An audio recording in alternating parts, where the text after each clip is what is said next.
holistic nutritionist, Good morning. superstar author. Good to see you. We're talking about Canadian Superfoods, and I've had to hold myself back during the commercial because I already wanted to ask you about everything. Can we talk about this thing called Chaga? Yes, totally. So Chaga is one of these little tinctures here, but this is what it actually looks like. It's a mushroom. It's a Canadian mushroom, so it's harvested from the boreal forests in northern Ontario and in Quebec as well, and it is very healing for us. So I like the tincture form. So what you do, so this is, you know, a lot of people do oil of oregano when they feel like they're coming down. I was telling you, because which I feel think tastes horrendous. It does. It's horrible. Yeah, but it, you know, it does work. It's, you know, has antibacterial, antiviral properties.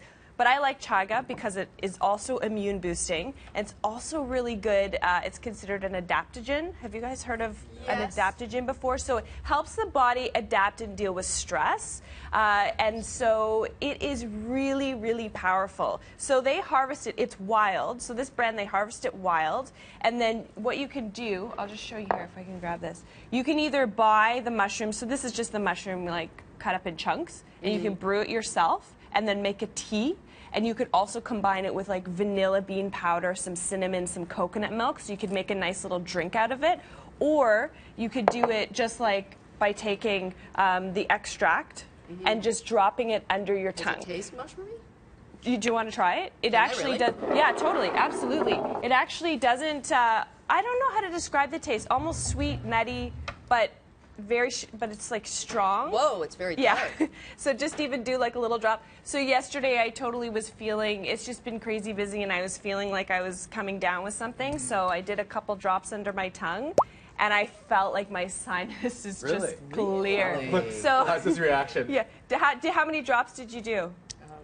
But better, like 30. but better than, I mean, I love oil of oregano, don't get me wrong, I don't want to say one is better than the other, but I like the taste of that one better. Well, I'm not a mushroom girl, so right out of the gate, it's not, but I don't care. I would totally take it if it's going to make me feel better, it'd be good for me. So it's a Canadian superfood, and I also brought with me reishi mushroom as well. So reishi mushroom is very similar, very immune building. These are such powerful healers. So, you know, often people tell me they're popping this pill, popping that pill, taking so many nutritional supplements. Why not use a food that is local, a Canadian superfood? And I was really excited to do this segment because there's so many awesome foods in Canada. And often we get excited about exotic superfoods, which is fine, but what about what we have close to home, you know, growing in the forest next door? Well, the raw honey, too. Yes, so honey. Over the years, I've met with so many bee farmers, and, you know, I always hear the same thing. They always say, you know, when I'm feeling a little under the weather, if I'm really busy and I'm stressed, I just, you know, put a scoop of honey into, you know, a mug of hot water, and I feel great. So it has pre and probiotic properties. It has enzymes, but you want to make sure when you get honey, you want the unpasteurized raw honey, because once it's been heated, then it just all the enzymes are destroyed. So the typical honey you see, that's liquid. Although you can get unpasteurized liquid honey, but as you can see here, this is solid. Can I ask you a question? I don't know if you know the answer to this. Does it make a difference if the tea, or rather the honey, is put in hot water versus cold water? Obviously, it's going to dilute easier in warm water, but does it affect the properties, the enzymes? I mean, I would say if you're putting the honey and the water is like, you know, at a boiling point and it's boiling, boiling, boiling, then yes, you're going to destroy some of the enzymes. Okay. So what I normally do is I pour my hot water, and I mean, you can't drink it right away anyhow, because it's, you know, a lot of people drink water that's way too hot, by the way, which is terrible for digestion. But just let it sit for a minute till it's drinkable, then put your honey in. I also, you know, as a nice immune building and anti-bloat drink, honey with fresh raw ginger and lemon.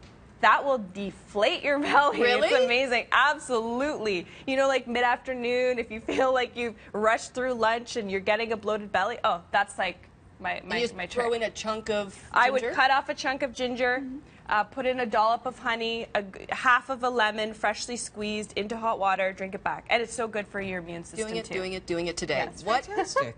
So, What is hemp heart? hemp hearts. So our hemp hearts are over here. So this is from Manitoba. You haven't tried hemp hearts before? Them. Have them almost So every day. Hemp hearts are they're seed, and they're nutty and almost buttery. So they're a complete vegetarian protein. They contain all the amino acids that you need. Like that. Lots of protein. 2 tablespoons is 10 grams of protein. And how I like to use them is sprinkle them on a salad. You know, if you have a nice big salad for lunch and you want some satiating protein, because proteins takes longer to digest, so you want to put protein. Or in your cereal. Or in your cereal, mix it in yogurt, put it in your smoothie, sprinkle it on pasta. You name it, you can use it for so many purposes, and it has good fat too. Just a handful is good? Yeah, and that gives you like a daily dose of what you need? Yeah, and it has it has this buttery flavor to it. Like, it's really nice. It's the good fat. Quinoa, not to be mistaken with quinoa. Yes. Yeah. Exactly. So we have various kinds of quinoa here. The one at the bottom is actually Canadian quinoa. A lot of people don't know that quinoa is actually grown in our prairies. Now, it's a little bit tougher to work with. It needs a little bit more love. You know, you need to soak it and rinse it. But it's a Canadian superfood. I love quinoa. Like hemp seeds, it's a complete vegetarian protein.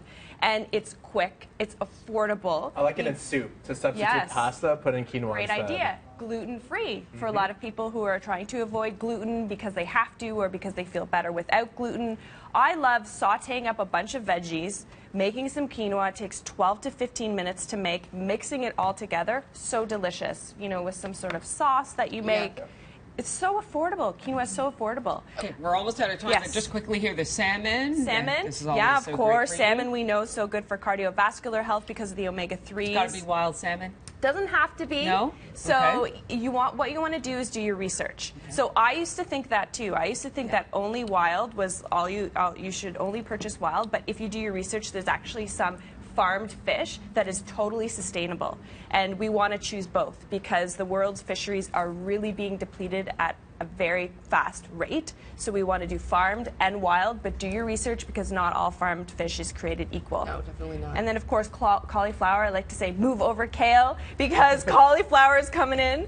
And I love kale, as you guys know, but cauliflower is such a super food. It is like one of the most potent anti-cancer foods along with kale and broccoli. And it's great for hormonal balance too, but cancer prevention. Cook it or non-cook?